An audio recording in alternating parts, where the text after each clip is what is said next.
Aconteceu hoje pela manhã mais uma vistoria no regime semiaberto em Aparecida de Goiânia. E não é surpresa para ninguém. Encontraram lá drogas, armas, muitas coisas. O resultado você vai ver agora. Representantes da Defensoria Pública, Ministério Público e OAB Goiás estiveram no presídio, mas permaneceram numa área de segurança. Na inspeção feita pelas Forças Especiais da Polícia Militar, em parceria com os agentes prisionais, dentro das celas do semiaberto, foram encontrados 15 celulares, 5 pedaços de ceguetas, 13 facas, 1 facão, 9 barras de ferro, 2 porções de maconha e outros materiais.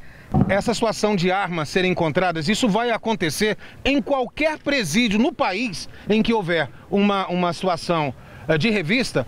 Armas poderão ser encontradas. Isso nos preocupa? Com certeza sim. Por isso, essas ações, como a que fizemos hoje, acontecerão quantas vezes se fizeram necessárias. Atualmente, 18 agentes prisionais trabalham no presídio.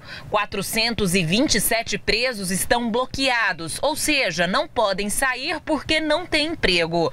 Mesmo assim, a promessa é de que as inspeções a partir de agora devem ser diárias. Nós trabalhamos com estrutura deficiência, falha, com deficiência, uma estrutura de décadas, com proximidade da rua, de fácil acesso e arremesso da parte exterior para a parte interior. Eles estavam escondidos entre as estruturas da unidade, né, nas paredes, em cima do teto, né, estavam todos escondidos, alguns por debaixo das camas. Desde o dia 4 de janeiro, 470 presos que trabalham do lado de fora do presídio e vêm para cá passar a noite foram autorizados pela Justiça a não voltarem mais para cá. Outros 71 continuam foragidos desde a rebelião que aconteceu no primeiro dia do mês. Mais de 200 presos conseguiram fugir do presídio semiaberto durante a rebelião. Outras 2 rebeliões aconteceram em seguida, uma na mesma unidade e outra na penitenciária Odenir Guimarães, no regime fechado. Um detento conseguiu fugir. Em Lusiânia, em torno do Distrito Federal, 10 presos conseguiram fugir da cadeia. Em Goiânia, 14 adolescentes fugiram do Centro de Atendimento Socioeducativo nessa semana. A presidente do Supremo Tribunal Federal e do Conselho Nacional de Justiça, ministra Carmen Lúcia, veio a Goiânia e se reuniu com o governador Marconi Perillo e lideranças policiais e da Justiça do Estado. Ela solicitou medidas urgentes para que a crise no sistema penitenciário goiano seja resolvida. Ela pediu para que eu apresentasse para ela um cronograma de trabalho para os próximos 30 dias. Cumpri isso ontem, encaminhei já para o gabinete da ministra. O nosso cronograma de trabalho ele é sigiloso porque nós vamos cumprir uma série de vistorias nas unidades do estado todo. A outra determinação dela era que no dia de hoje nós realizássemos uma vistoria pré-agendada, né? Foi divulgada isso aqui e nós estamos cumprindo essa atividade hoje com total transparência, com a presença de observadores do Ministério Público, da OAB, do Poder Judiciário, dos organismos que fazem o controle das nossas instituições. Para o Ministério Público, a visita de hoje serviu para deixar ainda mais clara a fragilidade do sistema penitenciário goiano. Que além de ser competente, o Estado é omisso. Se fosse só incompetente, as coisas ficariam mais tranquilas. O que nos deixa transtornado é a omissão do Estado. Já teve casos de encontrar 70 mil reais em cela de preso. Me pergunto, o que 70 mil reais está fazendo dentro da cela de um preso? Bebidas, drogas.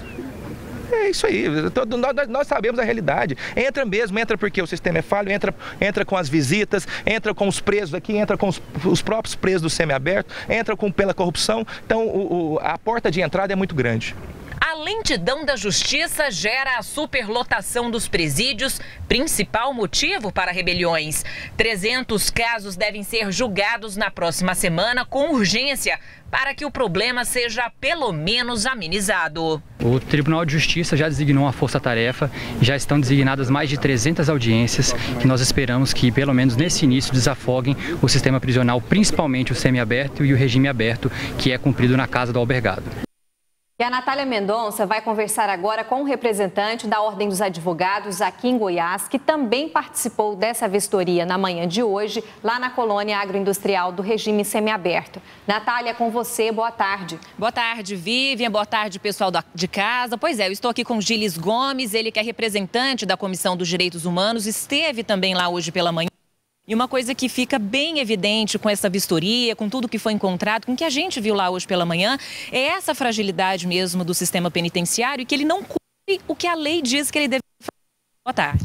Natália, de fato, não cumpre há muito tempo. São omissões que se sucedem governo após governo.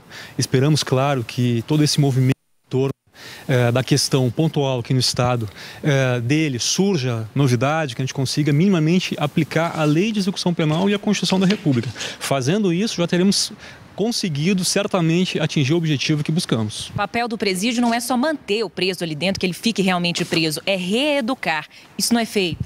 Não é feito. A pena hoje é necessária, não encontramos outra forma de punir os desvios. Mas o presídio também não pode servir, não pode ser um ambiente criminógeno, onde as pessoas entram com uma qualificação para o crime e saem totalmente graduados. É isso que se fala. O preso tem que ser tratado com dignidade, a Constituição tem que ser cumprida, ou seja, todos os direitos que são castrados do preso, eles têm que ser preservados. Só se separa do preso o direito à liberdade. É isso que a OAB cobra e é isso que a gente quer que o Estado cumpra. Na próxima semana devem acontecer aí cerca de 300 audiências para desafogar esse sistema penitenciário. A impressão que a gente tem é que a coisa vai ser feita assim às pressas, justamente para desafogar. Isso realmente vai resolver o problema? Isso pode resolver? Essa é uma questão excepcional, foi uma determinação da ministra Carmen Lúcia aos poderes constituídos, sobretudo ao judiciário, para dar vazão por uma série de processos que estão hoje represados junto às varas de execução. Esperamos que isso resolva pontualmente a situação que é excepcional junto ao semiaberto, mas não, isso não costuma ser a tônica. Essa situação pontual não vai resolver todo o problema no sistema prisional. Hoje nós temos 19 mil presos, só desses em torno de 58% são presos provisórios, ou seja, que aguardam o resultado ou a decisão da justiça. Ou seja, é pontual e é possível que sirva tão somente para essa situação. Como foi dito na reportagem, 470 presos receberam da Justiça uma espécie de benefícios. Esses que estão no regime semiaberto desde o dia 4 de janeiro, eles não precisam mais voltar para dormir lá, ou seja, estão em casa, estão nas ruas, fora os 70 que conseguiram ainda fugir na primeira repressão. Ainda não foram recapturados. Qual a análise que o senhor faz de tudo isso? São mais de 500 nas ruas. A decisão judicial é uma decisão importante porque ela objetivou resolver um problema pontual que poderia ser muito mais grave. Quando a gente fala de 500 pessoas na rua, são pessoas que estão sendo monitoradas, são pessoas que têm um acompanhamento da inteligência da Polícia Militar e são pessoas que, num nível de nocividade social, têm trabalho, têm família, ou seja, não são aquelas pessoas que podem efetivamente criar algum risco social. Esperamos, claro, que essas pessoas tenham logo o seu encaminhamento ao cumprimento correto da pena, sobretudo com a nova construção do presídio que o Estado já aventou que vai fazer e também com a demolição, com a interdição total daquela área, que é uma área que hoje não serve mais ao fim ao qual se destina. Muito obrigada pelas informações, Jordevá, Vivian. Tá certo, obrigado, Natália, obrigado também à OAB, E aquela velha história, gente, não tem outra alternativa senão impedir a entrada de armas, de drogas, impedir as fugas e que as pessoas que foram condenadas, elas cumpram as penas, como deveriam cumprir. O que a gente percebe hoje é exatamente, a cadeia hoje virou uma faculdade do crime em que lá de dentro os presos comandam toda uma onda de crime aqui fora. Roubo de carro, assassinato, tráfico de drogas, ou seja, a cadeia não impede mais isso, lamentavelmente. E é preciso também aumentar o efetivo, o número de agentes e é preciso que o judiciário faça a parte dele. A última vez que eu estive no complexo, encontrei uma mãe que me disse o seguinte, o filho esperou 8 meses preso, uma sentença sair. O judiciário também tem que fazer a parte dele, O que tem de férias, o que tem de recesso no judiciário não é brincadeira. Tem recesso de julho, tem recesso no final do ano, tem férias, tem gente que trabalha meio período. E a coisa pegando fogo.